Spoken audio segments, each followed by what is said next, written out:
Harga dia berapa tu? Beg ni besar, ada biji-biji puaka kat sini, memang cantik. Untuk pagi ni Papa nak bagi harga sedekah. Okey, Papa akan turunkan harganya sekarang.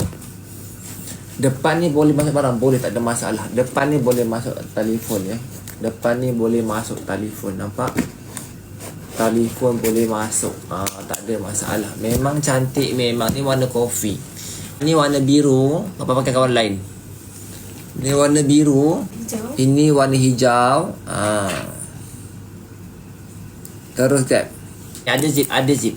Dalam ada zip. Dalam ada zip ya. Tengok kat beg kuning berapa kau dapat. Dalam dia macam ni. Memang cantik, memang mega.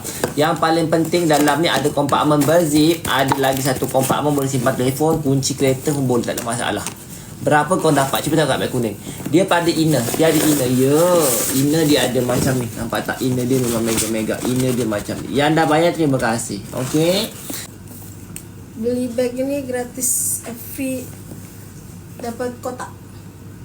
Ini warna pink. Terus gerak sekarang.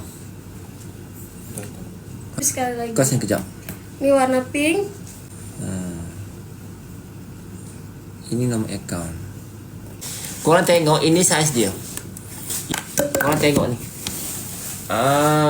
Saiz dia besar. Saiz dia besar, bukan kecil. Bukan kecil. Ya.